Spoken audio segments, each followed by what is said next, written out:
আমার কথা কি শুনতে পাচ্ছেন আপনারা?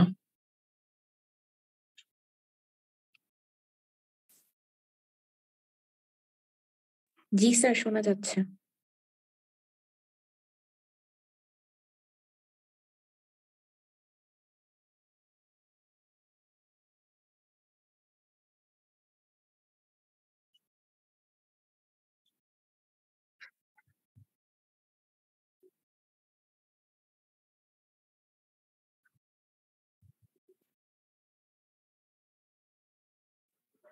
স্যার, ক্লাসটা কি রেকর্ড করা যায়? যাবে, আমি আপনাকে কোন একজনকে কো-হোস্ট করে দিচ্ছি। ঠিক আছে, থ্যাংক ইউ স্যার।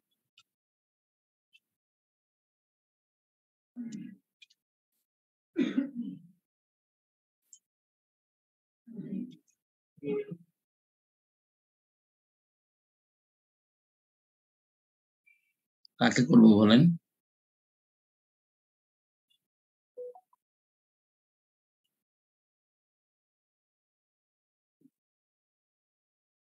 কাকে কো-হোস্ট করবো? স্যার, আমাকে করতে পারেন। মোহাম্মদ শরীফ বা কি আপনার নাম? শাহরিয়ার জামান স্যার। মোহাম্মদ শাহরিয়ার জামান। আচ্ছা, আপনাকে কো-হোস্ট করে দিচ্ছি। You can record it.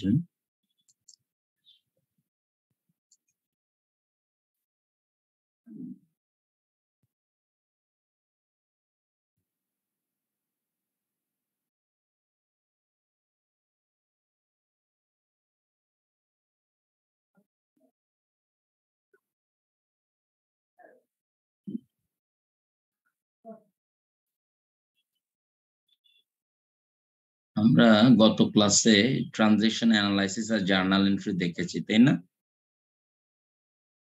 So এটা তো আপনাদের পরিচিত মনে হচ্ছে, রাইট?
আপনারা আপনাদের মোবাইলে এই কোডটা ছবি তুলে নেন, হ্যাঁ, so that you can join in my class. So আমার ক্লাসে জয়েন করলে আমি হয়তো বা কন্টেন্ট গুলো এখানে আমি আপলোড করে দিব, so you can go through it, okay? So just এই ক্লাস রুমের যে কোডটা এটা একটু জয়েন করে নেন, গুগল ক্লাসরুমে একটু জয়েন করে নেবেন, হ্যাঁ? আমার কথা বুঝতে পেরেছেন কিনা?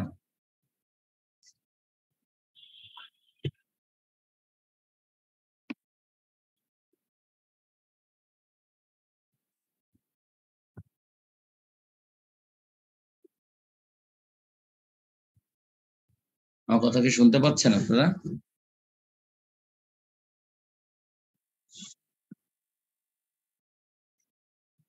জি স্যার। সো এটা এই ক্লাসরুমে একটা জয়েন করে নিয়েন আপনারা। আমি কন্টেন্ট গুলো এটাতে দিয়ে দেব। হ্যাঁ, এটা একটা ছবি তুলে নেন যাতে করে পরবর্তীতে জয়েন করতে পারেন। হ্যাঁ, আচ্ছা। সো আমাদের আমি স্ক্রিন শেয়ার করেছি, এটা তো দেখা যাচ্ছে না। আমরা গত ক্লাসে যে জায়গাগুলো কভার করেছি, যেমন কম্পোনেন্টস, ডেবিট এন্ড ক্রেডিট, হ্যাঁ, এগুলো দেখিয়েছিলাম, right? Asset, liabilities, capital, income, revenue, expense, oblique losses, হ্যাঁ, 6 কম্পোনেন্টস অফ অ্যাকাউন্টিং ইকুয়েশন দেখিয়েছিলাম গত ক্লাসে, তাই না? 1 2 3 4 5 6 6টা কম্পোনেন্টস দেখিয়েছিলাম অ্যাকাউন্টিং ইকুয়েশনের। সো সেই কম্পোনেন্ট গুলো কখন ডেবিট হচ্ছে কখন ক্রেডিট হচ্ছে সেই জায়গাটা নিয়ে আমরা কথা বলতেছিলাম। ওকে, আচ্ছা।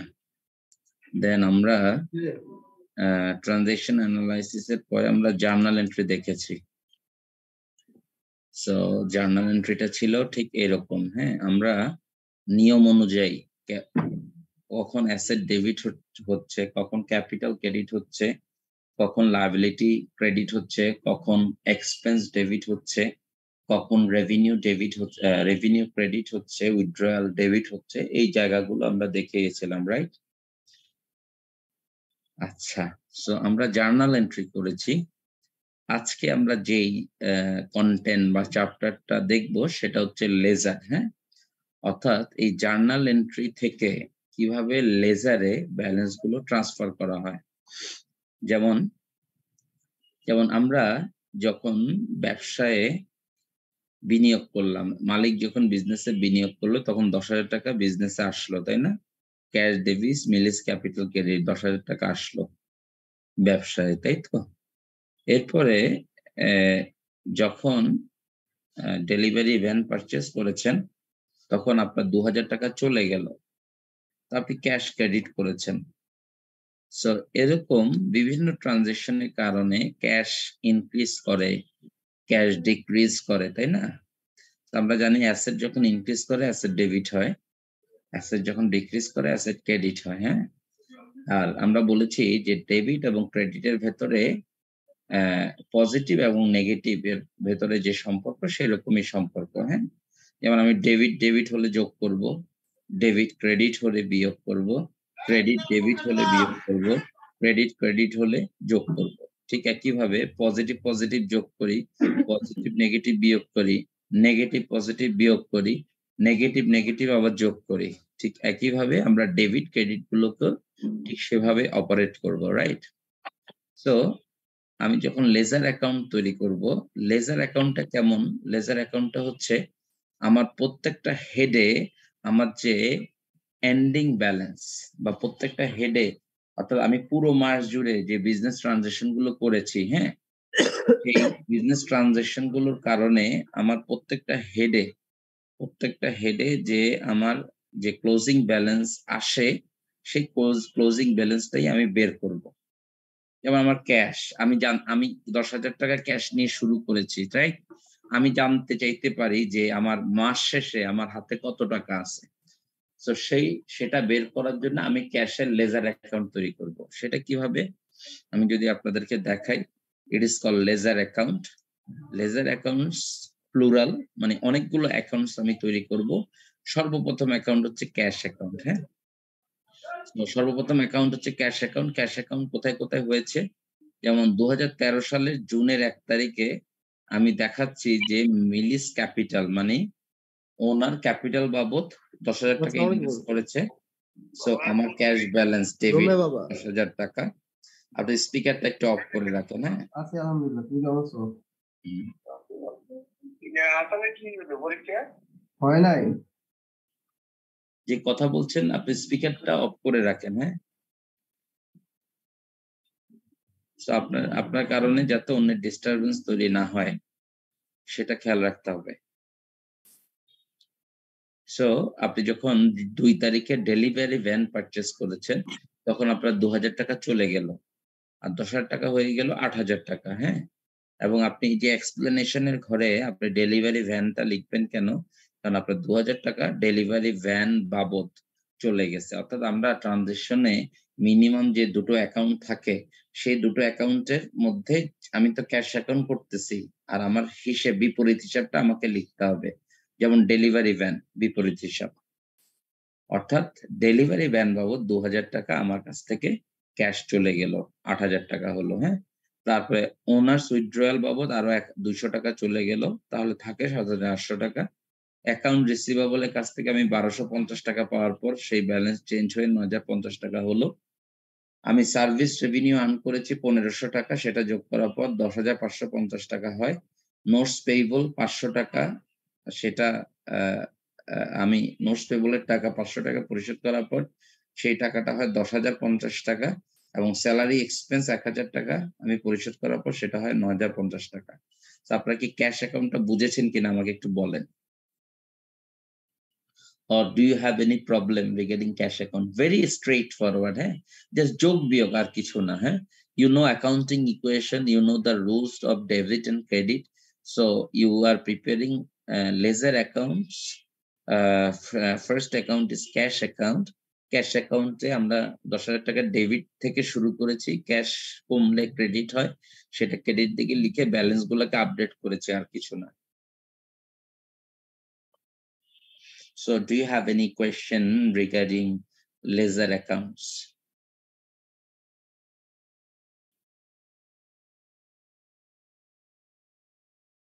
কোনো কোয়েশ্চেন আছে কিনা কারো?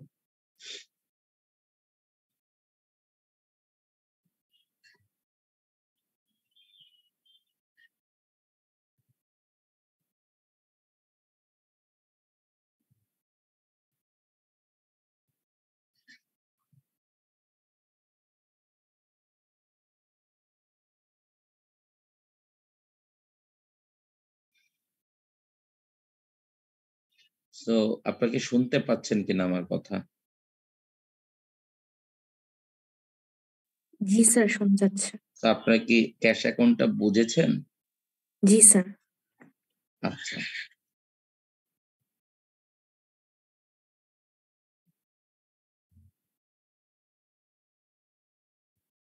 সো আপনি যদি এই জার্নাল এন্ট্রি গুলো দেখেন তাহলে আপনি দেখতে পাবেন যে আমার আর কি কি অ্যাকাউন্ট হচ্ছে। হ্যাঁ, সো যেমন মিলিস ক্যাপিটাল আরেকটা অ্যাকাউন্ট। হ্যাঁ, সো মিলিস ক্যাপিটালটা আর কোথাও রিপিট হয়েছে কিনা আমাকে দেখতে হবে। যদি রিপিট না হয়, এই মিলিস ক্যাপিটাল অ্যাকাউন্টে ক্রেডিট ব্যালেন্স 10,000 টাকা শো করবে। অর্থাৎ আমরা জানি যে ওনার সিকিউরিটির কম্পোনেন্ট হিসেবে ক্যাপিটাল হচ্ছে সর্বপ্রথম আইটেম, এরপরে ইনকাম হলে সেটা বাড়ে, এক্সপেন্স হলে সেটা কমে, তার মানে প্রফিট হলে বাড়ে। প্রফিট হলে সেটা বেড়ে যায়। কিভাবে বেড়ে যায় আমরা পরবর্তীতে দেখবো। হ্যাঁ, সো মিলিস ক্যাপিটালের জন্য একটা অ্যাকাউন্ট হবে, ডেলিভারি ভ্যানের জন্য একটা অ্যাকাউন্ট হবে, নোটস পেয়েবলের জন্য একটা অ্যাকাউন্ট হবে, অ্যাকাউন্ট রিসিভেবলের জন্য একটা অ্যাকাউন্ট হবে, সার্ভিস রেভিনিউর জন্য একটা অ্যাকাউন্ট হবে, মিলিস উইথড্রয়ালের জন্য একটা অ্যাকাউন্ট হবে, সাপ্লাইস এর জন্য একটা অ্যাকাউন্ট হবে, অ্যাকাউন্টস পেয়েবলের জন্য আরেকটা অ্যাকাউন্ট হবে, অ্যাকাউন্ট রিসিভেবলের তো অলরেডি একটা অ্যাকাউন্ট আছে, সার্ভিস রেভিনিউরও অলরেডি অ্যাকাউন্ট আছে, নোটস পেয়েবলেরও অলরেডি অ্যাকাউন্টস আছে, স্যালারি এক্সপেন্সের জন্য আরেকটা অ্যাকাউন্টস হবে। তো আপনারা যদি অ্যাকাউন্টস গুলো একটু খেয়াল করেন, যেমন অ্যাকাউন্ট রিসিভেবলে আমি জুনের 5 তারিখে আমি যখন সার্ভিস রেভিনিউ আর্ন করলাম কিন্তু আমি টাকা পাই নাই, হ্যাঁ, তখন আমি অ্যাকাউন্ট রিসিভেবল ডেবিট করেছি 4000, মানে অ্যাকাউন্ট রিসিভেবল ডেবিট ব্যালেন্স 4000। কিন্তু আমি যখন জুন 15 তারিখে, জুনের 5 তারিখে ট্রানজাকশন থেকে 1250 টাকা পেলাম, তখন সেটা ব্যালেন্স দাঁড়ালো 2750, এবং অ্যাকাউন্ট রিসিভেবল যেহেতু একটা অ্যাসেট, এটা ডেবিট ব্যালেন্স 2750 মানে হচ্ছে আমি তার কাছে ফিউচারে 2750 টাকা পাওনা আছি। আবার অ্যাকাউন্টস পেয়েবলের যে অ্যাকাউন্টস পেয়েবল আমি সাপ্লাইজ পারচেজ করা বাবদ আমার অ্যাকাউন্টস পেয়েবল আসছে, সো আমি এখানে সাপ্লাইজটা লিখতে হবে। হ্যাঁ, তো সাপ্লাইজ অ্যাকাউন্ট, সাপ্লাইজ বাবদ আমার 150 টাকা অ্যাকাউন্টস পেয়েবল তৈরি হলো, সে 150 টাকা আমি লিখেছি। হ্যাঁ, নোটস পেয়েবলে আমার ডেলিভারি ভ্যান বাবদ ডেলিভারি ভ্যান বাবদ আমার 10,000 টাকা আমার নোটস পেবল তৈরি হলো, সেখান থেকে আমি 500 টাকা পরিশোধ করার কারণে সেটা 9,500 টাকা ক্রেডিট ব্যালেন্স হয়ে গেল, যেটা ইন্ডিকেট করে ফিউচারে আমাকে 9,500 টাকা পরিশোধ করতে হবে। হ্যাঁ, সার্ভিস রেভিনিউ ক্রেডিট আমরা জানি, আমি জুনের 5 তারিখে কাজ মানে একটা কাজ করার কারণে আমার 5,000 টাকা 4,000 টাকা আর্ন হইছে, সেটা ক্রেডিট ব্যালেন্স 4,000 টাকা। আর আমি জুনের 20 তারিখে আবারও সার্ভিস দিয়েছি, সেক্ষেত্রে আমি ক্যাশ পেয়ে গেছি, সেজন্য ক্যাশ ডেবিট করে মানে ক্যাশ অ্যাকাউন্ট লিখে আমি 1,500 টাকা লিখেছি। সো আমার 4,000 টাকা 5,500 টাকা হয়ে যাচ্ছে। তারপরে মিলিস উইথড্রয়াল মানে ওনার্স এর উইথড্রয়াল অ্যাকাউন্টে 200 টাকা উইথড্র করেছে। সো 200 টাকা ডেবিট, ক্যাশ বাবদ ক্যাশে উইথড্র করেছে, সো ডেবিট ব্যালেন্স। স্যালারি এক্সপেন্সের ডেবিট ব্যালেন্স। ডেলিভারি ভ্যানের আপনি ডেলিভারি ভ্যান বেসিক্যালি 12,000 টাকা দিয়ে কিনেছেন, বাট আপনি 12,000 টাকাকে 2 ভাবে এনেছেন। একটা হচ্ছে 2,000 টাকা ক্যাশ পরিশোধ করে দিয়েছেন, আরেকটা হচ্ছে 10,000 টাকা আপনি নোটস পেয়েবল ইস্যু করছেন। সো দুটো মিলে 12,000 টাকা হবে। সাপ্লাইস এখানে আছে সাপ্লাইস। সো অ্যাকাউন্টস পেয়েবল 150 টাকা, 150 টাকা আপনি লিখে ফেলেছেন। মিলিস ক্যাপিটালে আপনি 10,000 টাকা লিখে ফেলেছেন। মিলিস ক্যাপিটালটা ক্রেডিট ব্যালেন্স। ওকে, এতটুকু পর্যন্ত সবাই বুঝেছেন কিনা? So just I am passing this journal entries through ledger. So লেজারে আমি এই অ্যাকাউন্টস গুলা লিখার মাধ্যমে আমি লেজারের নেট ব্যালেন্সটা বের করেছি। হ্যাঁ, সো নেট ব্যালেন্সটা বের করেছি। বের করার মাধ্যমে আমি পুরো মাসে আমার অ্যাসেট কি কি আছে, লায়াবিলিটিস কি কি আছে, ইনকাম কি কি হয়েছে, এক্সপেন্স কি কি হয়েছে, উইথড্রয়াল কি কি আছে, সমস্ত কিছু আমি বের করব। অ্যাট ওয়ান্স আমি সেগুলা বের করে ফেলবো at once. So at once বের করার জন্য আমার এই ব্যবস্থা। এতটুকু পর্যন্ত সবাই বুঝতে পেরেছেন কিনা? যদি বুঝতে পারেন তাহলে আমি নেক্সট যাব। স্যার ক্যাশ অ্যাকাউন্টে কি তাহলে বাকি সব অ্যাকাউন্টের ইনফরমেশনও থাকবে? সবকিছু মিলে ক্যাশ অ্যাকাউন্ট? ব্যাপারটা আসলে সেরকম না। কোনো ট্রানজাকশনের কারণে যদি ক্যাশে ইমপ্যাক্ট পড়ে, অর্থাৎ ক্যাশ ইনক্রিজ অথবা ডিক্রিজ হয়, তাহলেই কেবলমাত্র ক্যাশ অ্যাকাউন্টে আসে। যেমন আমি এখানে বলি আপনাকে, যেমন জুনের 1 তারিখে ক্যাশ আসছে, জুনের 2 তারিখে ক্যাশ ট্রানজাকশন আছে, জুনের 5 তারিখে সেটা নাই। জুনের 5 তারিখে না থাকার কারণে জুনের 5 তারিখ কিন্তু এখানে আসে নাই, তাই না? আবার দেখেন জুনের 9 তারিখে আবার ক্যাশ আছে, জুনের 9 তারিখ আসছে। জুনের 15 তারিখে ক্যাশ আছে, জুনের 20 তারিখে ক্যাশ আছে, 23 তারিখে ক্যাশ আছে, 30 তারিখে ক্যাশ আছে। তার মানে ক্যাশটা অনেকবার আছে দেখে এটার অ্যাকাউন্টটা বড় হইছে, বাকিগুলা কিন্তু ছোট ছোট। আমার কথা বুঝছেন কি? জি স্যার। সো আমি এখন এই ক্যাশ অ্যাকাউন্টের ব্যালেন্স কত? 9,050। অ্যাকাউন্ট রিসিভেবল ব্যালেন্স কত? 2,750। অ্যাকাউন্টস পেয়েবলের ব্যালেন্স কত? 150। নোটস পেয়েবলের ব্যালেন্স কত? 9,500। সার্ভিস রেভিনিউ ব্যালেন্স কত? 5,500। মিলিস উইথড্রয়ালের ব্যালেন্স কত? 200। স্যালারি এক্সপেন্সের ব্যালেন্স কত? 1,000। ডেলিভারি ভ্যানের ব্যালেন্স কত? 12,000। সাপ্লাইস এর ব্যালেন্স কত? 150। মিলিস ক্যাপিটালের ব্যালেন্স কত? 10,000। হ্যাঁ, সো দেখেন এটাকে আমি সামারি আকারে 10টা অ্যাকাউন্টস এর যে ব্যালেন্স গুলো ডেবিট এবং ক্রেডিট করসপন্ডিং আমি লিখলাম, এবং দুই পাশ মানে two side must be equal, কারণ আমি অ্যাকাউন্টিং ইকুয়েশন থেকে শুরু করেছি। আমি যখন ট্রানজাকশন অ্যানালাইসিস করেছি আমি দেখেছি দুই পাশ ইকুয়াল হচ্ছে। আমি যখন জার্নাল এন্ট্রি করেছি তখন সমপরিমাণ ডেবিটের জন্য সমপরিমাণ ক্রেডিট লিখেছি। আমি যখন লেজার করেছি সেখানে সেই ইম্প্যাক্টটা থাকবে। তো আমি যখন ব্যালেন্স বের করবো both side should be equal. যদি কোনো কারণে ইকুয়াল না হয় তার মানে আমাকে বুঝতে হবে যে আমি কোনো একটা প্রসেসে ভুল করেছি। আমার কথা বুঝতে পেরেছেন কিনা? জি sir. Now I have to identify যে আমার যে অ্যাকাউন্টস গুলো আমি লিখেছি সেটার মধ্যে কোনটা অ্যাসেট, কোনটা লায়াবিলিটিস, কোনটা ওনার্স ইকুইটি। যেমন ক্যাশ হচ্ছে কি অ্যাসেটস, অ্যাকাউন্ট রিসিভেবল কি অ্যাসেটস, অ্যাকাউন্টস পেয়েবল কি লায়াবিলিটি, নোটস পেয়েবল কি লায়াবিলিটি, সার্ভিস রেভিনিউ কি রেভিনিউ অথবা ইনকাম, মিলিস উইথড্রয়াল কি উইথড্রয়াল, রাইট? 6টা কম্পোনেন্টের ভিতরে একটা। স্যালারি এক্সপেন্স কি এক্সপেন্স, ডেলিভারি ভ্যান কি অ্যাসেট, সাপ্লাইস কি অ্যাসেট, মিলিস ক্যাপিটাল কি ক্যাপিটাল। সবগুলোই 6টা কম্পোনেন্টের ভেতরে, এগুলো 6টা কম্পোনেন্টের ভেতরের কম্পোনেন্ট গুলো, তাই না? আমার কথা বুঝতে পারতেছেন কিনা? জি স্যার। সো আমরা যে জায়গাগুলো দেখলাম এই 3টা ক্লাসে, একটা হচ্ছে সর্বপ্রথম দেখলাম হচ্ছে যে অ্যাকাউন্টিং ইকুয়েশন জিনিসটা কিভাবে একটা অর্গানাইজেশনাল বিজনেস ট্রানজাকশন গুলোকে ড্রাইভ করে। হ্যাঁ, তারপর আমরা অ্যাকাউন্টিং ইকুয়েশনে কম্পোনেন্ট গুলো দেখলাম, কি কি কম্পোনেন্ট আছে সেগুলোকে ডিফাইন করার চেষ্টা করলাম। হ্যাঁ, দেন আমরা বিজনেস ট্রানজাকশন কিভাবে অ্যাকাউন্টিং ইকুয়েশনে প্রভাব বিস্তার করে সেটা দেখলাম থ্রু ট্রানজাকশন অ্যানালাইসিস, যেটাকে আমরা বলি ট্রানজাকশন অ্যানালাইসিস।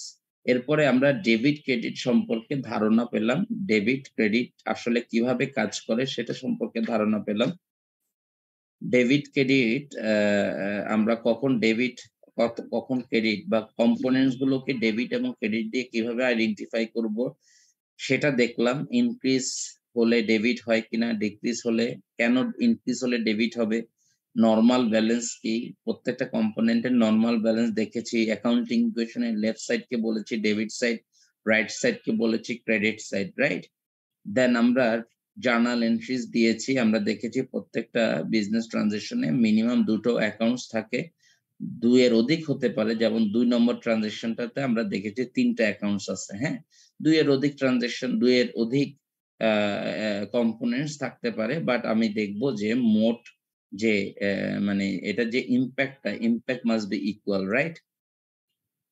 দেন আমি এই জার্নাল এন্ট্রিজ গুলো থেকে লেজার ব্যালেন্স তৈরি করলাম, লেজার ব্যালেন্স গুলো থেকে প্রত্যেকটা ব্যালেন্স নিয়ে আমি ট্রায়াল ব্যালেন্স তৈরি করলাম। So this is called trial balance. হ্যাঁ, this is called trial balance. যে ট্রায়াল ব্যালেন্সের 10টা অ্যাকাউন্ট আছে, সেই অ্যাকাউন্ট গুলোতে আমি যোগ করলাম 25,150 হলো। এতটুকু পর্যন্ত কারো যদি প্রবলেম না থাকে, then I should go for the next stage.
আপনারা কি আমার কথা বুঝতে পেরেছেন?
এতটুকু পর্যন্ত বুঝতে পেরেছেন কিনা আপনারা?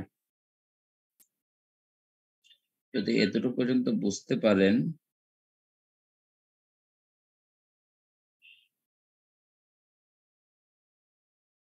তাহলে আমরা নেক্সট স্টেজে যাব। সেটা কেমন যদি আমি দেখাই, যেমন এটা কি, এটা হচ্ছে একটা ট্রায়াল ব্যালেন্স, তাই না? এই ট্রায়াল ব্যালেন্সটা কোন প্রসেসের মধ্য দিয়ে আসে সেটা আমরা কিছুক্ষণ আগে আপনাদেরকে দেখালাম, ঠিক কিনা? জি স্যার।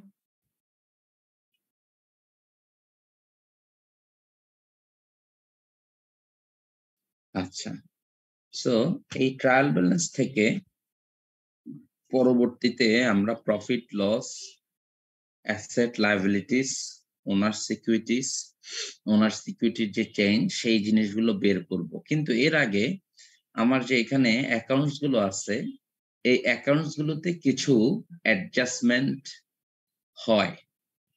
অ্যাডজাস্টমেন্ট গুলো কেমন, যেমন ক্যাশ ৮,০০০ টাকা দেওয়া আছে। এখন মনে করেন এই ক্যাশ ব্যালেন্স ৮,০০০ টাকার যেটা দেওয়া আছে সেটা আপডেটেড না। যেমন এরকম হতে পারে একজন ব্যক্তির কাছে আমি কিছু টাকা পাওনা আছি, সে আমাকে টাকাটা পরিশোধ করে দিছে কোনোভাবে, কিন্তু সামহাউ আমার অ্যাকাউন্টেন্ট ইনফর্ম না হওয়ার কারণে সেটা সে যোগ করে নাই। আবার যে অ্যাকাউন্ট রিসিভেবল আছে ৬,০০০ টাকা, মনে করেন একজন অ্যাকাউন্ট রিসিভেবল আমাকে টাকাটা পরিশোধ করছে বা আমার কোনো ইন্টারমিডিয়ারিজ কে পরিশোধ করছে, কিন্তু আমার অ্যাকাউন্টেন্ট না জানার কারণে সে ইনফরমেশনটা আপডেট করে নাই। হ্যাঁ? বা এই যে সাপ্লাইজ ২,০০০ টাকা আছে, সামহাউ আমি পুরো মাস যাবত কিছু সাপ্লাইজ ব্যবহার করব। সো এটা মনে করেন যে ২,০০০ টাকা আমি সাপ্লাইজ কিনেছি, সেই বাবদ ২,০০০ টাকা আছে। কিন্তু পরবর্তীতে দেখা গেল যে মাসের শেষে আমি দেখলাম যে সাপ্লাইজ আছে মাত্র ৭৫০ টাকা। তার মানে বাকিটা কোথায় গেল? এটা খরচ হয়ে গেছে। সো খরচ হয়ে গেলে আমাকে এটার জন্য একটা অ্যাডজাস্টিং এন্ট্রি দিতে হবে। আমি জানি যে সম্পদ যখন খরচ হয়ে যায়, খরচ হিসেবে লিখতে হয়। হুম? আবার মনে করেন unearned service revenue. Why it is called unearned service revenue? কারণ আপনি টাকা রিসিভ করছেন কিন্তু এখনো ওই সার্ভিস রেভিনিউটা আর্ন করতে পারেন নাই। মানে কাজ করে দেন নাই। এখন সারা মাস ধরে আপনি হয়তোবা কাজটা শেষ করছেন।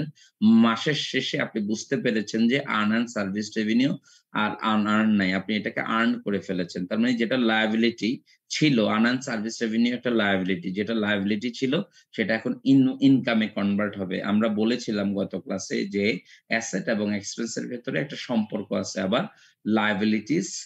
লায়াবিলিটিস এবং ইনকামের ভেতরে একটা লিংক আপ আছে।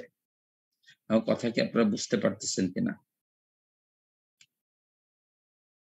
জি স্যার।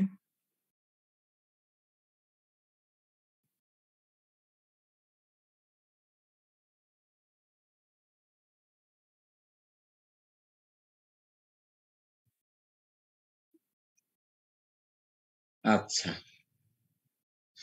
সো এই যে এখানকার যে অ্যাকাউন্টস গুলো আছে, এই অ্যাকাউন্টস গুলোতে কিছু অ্যাডজাস্টমেন্ট থাকতে পারে।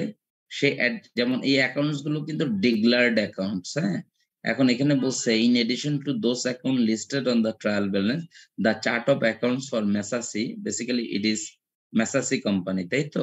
মেসাসি company also contain the following accounts or account like accumulated depreciation, equipment, salaries and wages payable, supplies expense, depreciation expense, insurance expense, utility expense. So এই খরচগুলো বা এই অ্যাকাউন্টস গুলো আমার আবার তৈরি করতে বলা হয়েছে। মানে নতুন ভাবে আরো কিছু অ্যাকাউন্টস আসবে। যেমন এখানে সাপ্লাইস আছে, তাহলে সাপ্লাই যদি খরচ হয় সেক্ষেত্রে সাপ্লাইস এক্সপেন্স আসবে। তো এখানে সাপ্লাইস এক্সপেন্সটা দেওয়া আছে। সো নতুন ভাবে কিছু খরচ আসবে, সেটাই আমাকে বলা হয়েছে। ওকে, সো আদার ডেটাতে বলা হচ্ছে supplies on hand at June 30 আর 750। তার মানে সাপ্লাইজ যেটা ২,০০০ আছে সেটা এখন চেঞ্জ হয়ে ৭,৫০০ হয়েছে। তার মানে এখন সাপ্লাইজ খরচ হয়ে গেছে ১২,৫০০। মানে সাপ্লাই যদি খরচ হয় তাহলে সাপ্লাইজ আছে ডেবিট, সাপ্লাইজকে কমানোর জন্য ক্রেডিট করতে হবে। আর এটা একটা খরচ হিসেবে এটা কমছে, মানে আপনি খরচ করে ফেলছেন। So you should write supplies expense debit, supplies credit. Journal entry দিতে হবে। সেই জার্নাল এন্ট্রি গুলোকে বলা হয় অ্যাডজাস্টিং এন্ট্রি। কি বলে? Adjusting entry. So it is your adjusting entries.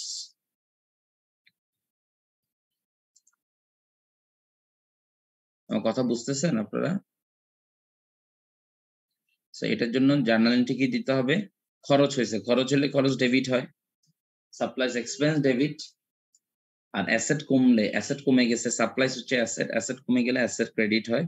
তো আমাকে লিখতে হবে supplies expense debit, supplies credit. Sir এই পার্টটা বুঝি নাই, আরেকবার বলবেন? যেমন এই যে supplies on hand at June 30 আর 750, তাহলে সাপ্লাইস এখানে যে ২,০০০ আছে সেটা কি? যেমন আমরা সাপ্লাইস কিনলে সাপ্লাইস ডেবিট করি, ক্যাশ ক্রেডিট করি, তার মানে সাপ্লাইস একটা অ্যাসেট। তাহলে এই মাসের প্রথমে মনে করেন ২,০০০ টাকা সাপ্লাইস কিনছেন, পুরা মাসে আপনি এটা ব্যবহার করবেন না। সাপ্লাইস বলতে কি বোঝায়? সাপ্লাইস বলতে টি ব্যাগ বোঝায়, বিস্কিট বোঝায়, পেপারস বোঝায়, স্টেপলার বোঝায়, পেপার ওয়েট বোঝায়। অর্থাৎ এই জিনিসগুলোকে একসাথে সাপ্লাইজ বলে। এটা অফিসের সাপোর্টিং ম্যাটেরিয়ালস, এই জিনিসগুলো কেনা হয় কেন? ব্যবহার করার জন্য। ব্যবহার করলে এটা নিঃশেষ হয়ে যাবে। 2000 টাকা সাপ্লাইস কিনছেন, এখন 7500 টাকা আছে মাস শেষে। তার মানে বাকিটা কি? খরচ হয়ে গেছে। খরচ সবসময় ডেবিট হয়। So you should write supplies expense debit, supplies credit. So this is your journal entry. It is called adjusting entry. কারণ আপনি ট্রায়াল ব্যালেন্সের অ্যাকাউন্ট গুলোতে অ্যাডজাস্ট করবেন। অ্যাডজাস্ট করা মানে যোগ করবেন অথবা বিয়োগ করবেন, কমাবেন, বাড়াবেন। অ্যাকাউন্টস গুলোকে কমাবেন, বাড়াবেন। So you should write this way: supplies expense debit, supplies credit. So this is our question. Supplies on hand. আমার কথা কি বুঝতে পেরেছেন কিনা? So জি এটা স্যার। আরেকটা আবার আপনি জার্নাল এন্ট্রি দিচ্ছেন, হ্যাঁ? সো যেহেতু জার্নাল এন্ট্রি গুলোর মাধ্যমে আপনি ট্রায়াল ব্যালেন্সের ব্যালেন্স গুলোকে অ্যাডজাস্ট করতেছেন, সো এটাকে বলা হয় অ্যাডজাস্টিং এন্ট্রিস। কি বলে? Adjusting entries.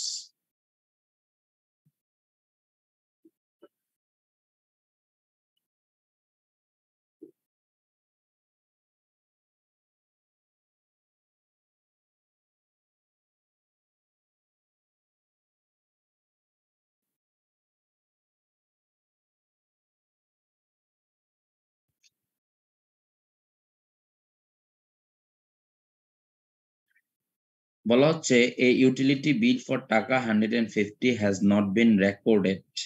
মানে ইউটিলিটি মানে কি? গ্যাস বিল, কারেন্ট বিল, হ্যাঁ? তারপরে পরিচ্ছন্নতার বিল, এটা সেটা যত কিছু আছে এগুলাকে ইউটিলিটি বিল বলে। বলছে utility bill for 150 has not been recorded and will not be paid until next month.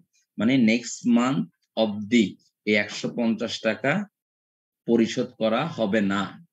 হ্যাঁ, বাট ইউটিলিটি বিল ইনকার হইছে, মানে আপনি ইলেকট্রিসিটি ব্যবহার করছেন, গ্যাস ব্যবহার করছেন। ইউটিলিটির জন্য ইউটিলিটি খরচ, মানে আপনি বিল কখন দেন? যখন খরচ হয় তখন আপনি বিলটা দেন। So you should write utility expense debit. আর যেহেতু টাকাটা এখনো পরিশোধ করেন নাই, নেক্সট মান্থ মানে জুন জুলাইতে হয়তো পরিশোধ করবেন, আনটিল নেক্সট মান্থ আপনি পরিশোধ করবেন না, তাহলে you should write utility expense debit, utilities payable credit. কত? 150 টাকা। আমার কথা বুঝছেন কিনা?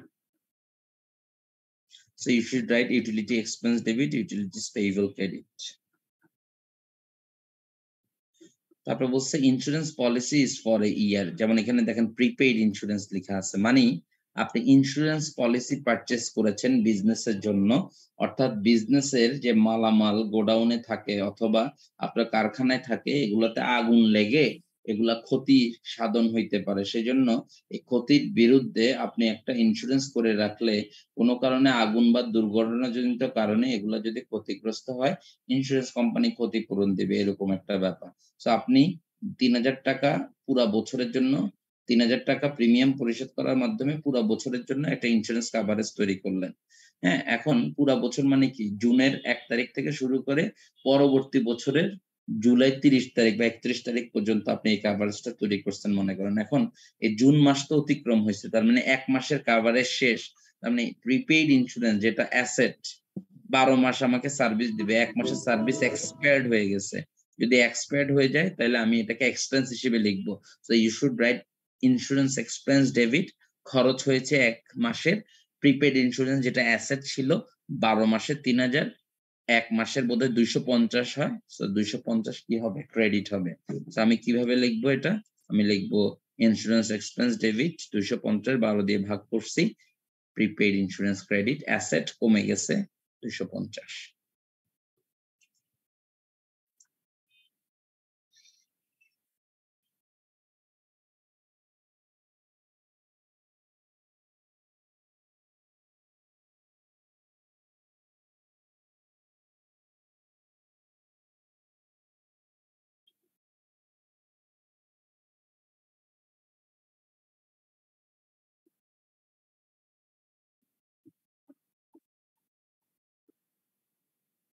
আপনি কি আমার কথা বুঝতে পেরেছেন?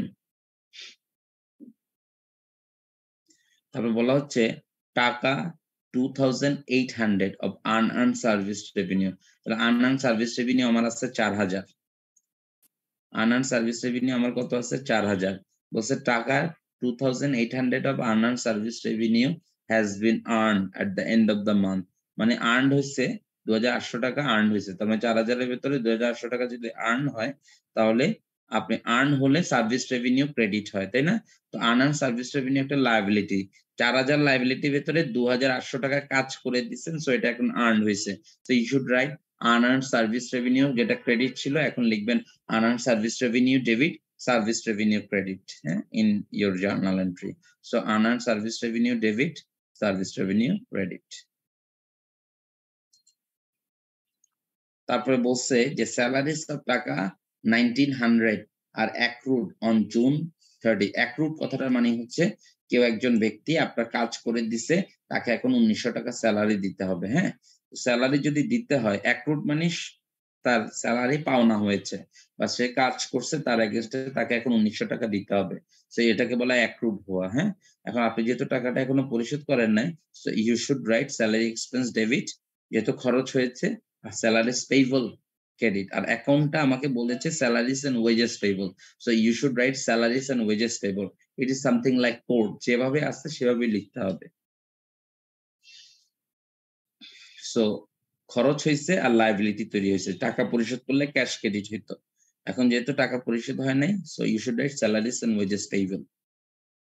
তারপরে বলা হচ্ছে equipment has a 5-year life with no salvage value, it is being depreciated at টাকা 250 পার মান্থ ফর 60 মান্থস। মানে 5 বছরে, প্রত্যেক বছরে 12 মাস করে 60 মাস হয়। আর আপনার অঙ্কটা জুনে 1 তারিখ শুরু হয়েছে, জুনের 30 শেষ, তার মানে 1 মাস অতিক্রম হয়েছে, তার মানে 1 মাসের ডেপ্রিসিয়েশন হচ্ছে 250। মানে একটা ইকুইপমেন্ট 5 বছর ব্যবহার করবেন আপনি, তার মানে প্রত্যেক মাসের শেষে আপনার ইকুইপমেন্টের যে ভ্যালুটা সেটা আপডেট হবে। হ্যাঁ, তো আপডেট হলে আপনি কি করবেন, এই ইকুইপমেন্টের জন্য একটা কন্ট্রা অ্যাকাউন্ট তৈরি করবেন। হ্যাঁ, ইকুইপমেন্টটা অ্যাসেট, অ্যাসেটের একটা কন্ট্রা অ্যাকাউন্ট তৈরি করবেন। এই কন্ট্রা অ্যাকাউন্টের নাম হচ্ছে অ্যাকুমুলেটেড ডেপ্রিসিয়েশন ইকুইপমেন্ট। কন্ট্রা অ্যাকাউন্টের নাম কি? Accumulated depreciation equipment. সো এই কন্ট্রা অ্যাকাউন্টটা অ্যাকুমুলেটেড ডেপ্রিসিয়েশন ইকুইপমেন্ট, যেটা আপনি লিখবেন যে ডেপ্রিসিয়েশন এক্সপেন্স ডেবিট। এই যে ডেপ্রিসিয়েশন এক্সপেন্স ডেবিট, এটা একটা খরচ। আর contra account accumulated depreciation equipment করবেন ক্রেডিট। এই কন্ট্রা অ্যাকাউন্টের কাজ কি হবে? এই কন্ট্রা অ্যাকাউন্টটা হচ্ছে ইকুইপমেন্টের কন্ট্রা অ্যাকাউন্ট। এই যে ইকুইপমেন্ট আছে না, এখানে দেখেন 15,000 টাকা ইকুইপমেন্ট আছে, এটার একটা কন্ট্রা অ্যাকাউন্ট তৈরি করে রাখছে, নাম হচ্ছে অ্যাকুমুলেটেড ডেপ্রিসিয়েশন ইকুইপমেন্ট। অর্থাৎ এই কন্ট্রা অ্যাকাউন্টে 250 টাকা করে প্রত্যেক মাসে জমা হইতে থাকবে। জমা হইতে থাকলে 5 বছর শেষে এই ইকুইপমেন্টের 15,000 টাকা এগেইনস্টে কন্ট্রা অ্যাকাউন্টে 15,000 টাকা জমা হবে। তখন এই ইকুইপমেন্টটা যখন নিঃশেষ হয়ে যাবে, সেটা আর ব্যবহার করবেন না। তার মানে কন্ট্রা অ্যাকাউন্টে যে টাকাটা জমা হবে সেটা দিয়ে আবার নতুন একটা ইকুইপমেন্ট কেনা হবে। মানে you will replace your equipment. আমার কথা বুঝছেন কিনা?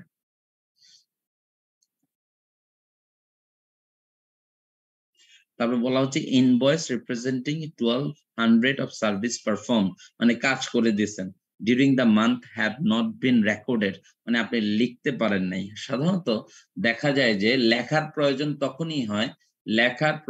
তখনই হয় যখন কোনো একজন ব্যক্তি আপনার কাছ থেকে প্রোডাক্ট নিয়ে গেছে কিন্তু সে আপনাকে টাকাটা দেয় নাই। তার মানে আপনাকে রাইট ডাউন করতে হবে আপনার অ্যাকাউন্টসে যে সে, বা আপনার বই, আপনার যে পেপারস বা আপনার যে টালি বই যেটাই বলেন না কেন, সেখানে লিখে রাখতে হবে যে এই লোক আমার কাছ থেকে টাকা নিছে, এতদিন পর টাকাটা পরিশোধ করবে। সো লিখা হয় নাই মানে কি? ধারে লিখা হয় নাই মানে, হচ্ছে আপনাকে লিখতে হতো, আপনি লিখেন নাই, তার মানে সে আসলে টাকা দেয় নাই। যেমন আমি যখন যদি দোকানে যাই, দোকানে গিয়ে যদি আমি 100 টাকার জিনিস কিনে যদি ওই 100 টাকার প্রোডাক্ট নিয়ে সাথে 100 টাকা দিয়ে দেই, তাইলে কি আর আমাকে চেনার তার দরকার আছে? হ্যাঁ, বা ফার্দার আমাকে মনে রাখা বা আমাকে কল করা তার কোনো দরকার আছে? কারণ তার সাথে তো আমার সমস্ত কিছু শেষ হয়ে গেছে। যেমন স্টেশন থেকে আমি কোনো একটা কিছু কিনলাম, তা আমার সাথে কি ওই লোকের আর কখনো দেখা হবে? সো লিখার তো দরকার নাই। তো এখানে বলছে যে যেটা লিখা হয় নাই, লিখা হয় না মানে লিখার দরকার ছিল, লেখে নাই, তার মানে ধারে পণ্যটা সংগঠিত হয়েছে। আমার কথা বুঝছেন কিনা? ধারে সার্ভিসটা সংগঠিত হয়েছে, অর্থাৎ কাজ করে দিছেন কিন্তু টাকা পান নাই। So you should write account receivable debit, service revenue credit. So this is your adjusting entry for 7 transaction, 1 2 3 4 5 6 7. বুঝতে পারেন কিনা দেখেন, একটু সময় নেন।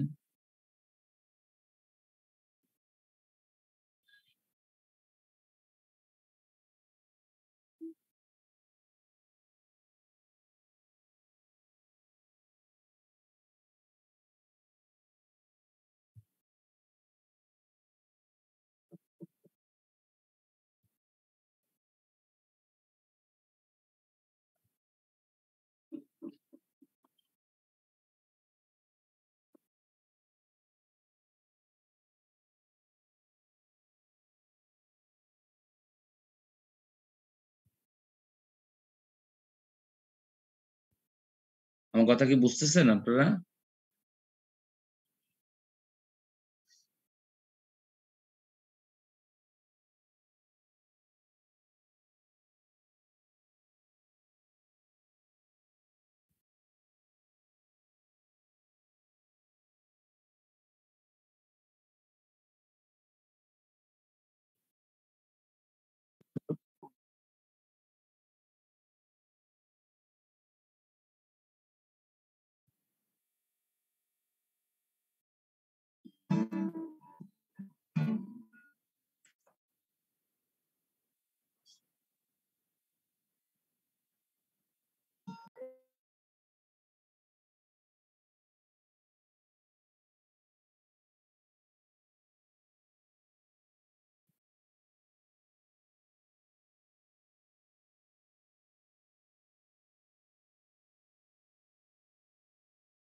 তো বেসিক্যালি অ্যাডজাস্টমেন্ট মানে কি? অ্যাডজাস্টমেন্ট মানে হচ্ছে আমার এই অ্যাকাউন্টস গুলো আপডেট হবে। তো ক্যাশে কি কোনো অ্যাডজাস্টমেন্ট হয়েছে? হয় নাই। তাহলে ৳৮,০০০ ৳৮,০০০ বসে যাবে। অ্যাকাউন্ট রিসিভেবল এ ৳৬,০০০ অ্যাডজাস্টমেন্ট হয়েছে এখানে, হ্যাঁ? যেমন এখানে বলছে invoice representing ১২০০ of service perform during the month has not been recorded as of June 30। মানে আপনি কাজ করেছেন কিন্তু আপনি টাকাটা এখনো লিখতে পারেননি। তাহলে ৳১২০০ এই ৬,০০০ সাথে যোগ হবে, ৳৭,২০০ হবে। সাপ্লাইজ চেঞ্জ হয়ে ৳৭৫০ হবে। মানে ২,০০০ থেকে ১২৫০ বাদ যাবে। প্রিপেইড ইন্সুরেন্স থেকে ৳২৫০ বাদ যাবে। কারণ প্রিপেইড ইন্সুরেন্স ৳২৫০ এক্সপায়ার্ড হয়েছে। ইকুইপমেন্টে কন্ট্রা অ্যাকাউন্ট আছে সেখানে আমি লিখব। ইকুইপমেন্টটা যেভাবে আছে সেভাবেই থাকবে। অ্যাকাউন্টস পেয়েবল যেভাবে আছে সেভাবে থাকবে। Unearned service revenue ৪,০০০। এখানে বলছে ২,৮০০ আনআর্ন সার্ভিস রেভিনিউ আর্নড হইছে। তার মানে আনআর্নড থেকে ২,৮০০ বাদ দিলে এখানে আসবে ১২০০। ওনার্স ক্যাপিটাল যেভাবে আছে সেভাবে বসে যাবে। সার্ভিস রেভিনিউ ৭,৯০০ আছে। ৭,৯০০ র সাথে ২,৮০০ যোগ হবে, ১,২০০ যোগ হবে। মানে ৪,০০০ যোগ হবে। যোগ হয়ে যেটা আসে সেটা হবে স্যালারিস এন্ড ওয়েজেস এক্সপেন্স ৪,০০০ আছে, ৳১৯০০ যোগ হবে। রেন্ট এক্সপেন্স ১,০০০ আছে, ১,০০০ই থাকবে। So it is adjusted trial balance. যেমন ক্যাশ বসে গেছে, অ্যাকাউন্ট রিসিভেবল এ ৳১২০০ যোগ হইছে। সাপ্লাইস এ ৳৭৫০ হওয়ার জন্য ১২৫০ এক্সপেন্স খরচ হয়ে গেছে। প্রিপেইড ইন্সুরেন্স ৳২৫০ কমে গেছে। ইকুইপমেন্ট ৳১৫০০ লিখছেন। পেয়েবল ৪,৫০০ আনআর্নড সার্ভিস রেভিনিউ কমে গেছে, ৳১২০০ হয়েছে। ওনার্স ক্যাপিটাল যেটা আছে সেটাই। সার্ভিস রেভিনিউ ২,৮০০, ১২০০, ৪,০০০ যোগ হয়েছে। স্যালারিস এন্ড ওয়েজেস এক্সপেন্স ৳১৯০০ যোগ হয়েছে। রেন্ট এক্সপেন্স যেটা আছে সেটা। আর নতুনভাবে যে অ্যাকাউন্টস গুলো তৈরি হইল supplies expense, utilities payable, insurance expense, salaries payable. So it should be salaries and wages payable, হ্যাঁ? It should be salaries and wages payable. Liability, depreciation expense ২৫০, accounted depreciation equipment ২৫০। অর্থাৎ নতুনভাবে যে অ্যাকাউন্টস গুলো তৈরি হয়েছে, যে অ্যাকাউন্টস গুলোর কথা এখানে বলা হইছে, সেই অ্যাকাউন্টস গুলো নতুনভাবে আমাকে নিয়ে আসতে হবে, হ্যাঁ? সো আমি এখানে নতুন অ্যাকাউন্টস গুলো অ্যাডজাস্টিং এন্ট্রিতে নিয়ে এসেছি। নিয়ে আসার পর আমি দেখলাম ২ পাশ যোগ করে যে ২ পাশ সমান হয় কিনা। সো ২ পাশ সমান হয়ে গেল। So it is called adjusted trial balance, হ্যাঁ?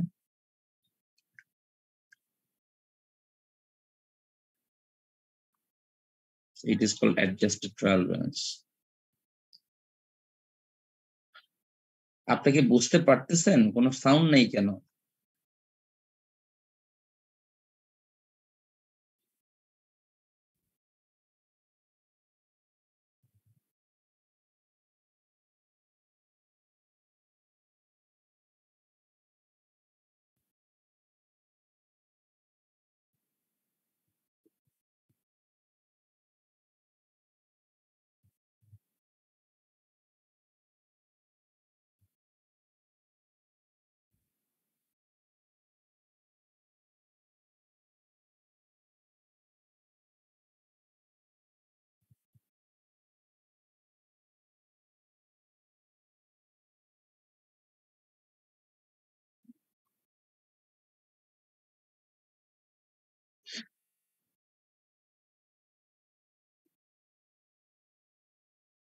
আপনি কি শুনতে পারতেছেন?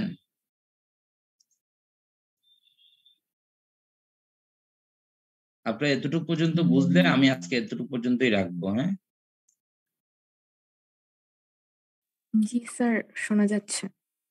হ্যাঁ, তো রেসপন্স করতে হবে। তো রেসপন্স না করলে one sided communication is not good, right? G sir. হ্যাঁ, সো আমরা অ্যাডজাস্টেড ট্রায়াল ব্যালেন্স পর্যন্ত আজকে দেখলাম। হ্যাঁ, আমি আপনাকে সামারি করেছি। ট্রায়াল ব্যালেন্স থেকে আমরা অ্যাডজাস্টিং এন্ট্রিজ দেখেছি, অ্যাডজাস্টেড ট্রায়াল ব্যালেন্স করেছি। এরপরে পরের ক্লাসে আমরা এখান থেকে স্টেটমেন্ট তৈরি করব। স্টেটমেন্ট তৈরি করে প্রফিট এন্ড লস কত হইছে, অ্যাসেট লায়াবিলিটিস কত হইছে, ওনার্স ইকুইটি চেঞ্জ হয়ে কত হলো, এই জিনিসগুলো আমরা বের করব। হ্যাঁ, সো ক্লাস রিপ্রেজেন্টেটিভ আমাকে অ্যাটেন্ডেন্স রিপোর্টটা হোয়াটসঅ্যাপ করে দেন একটু। জি স্যার, বলে দিব স্যার।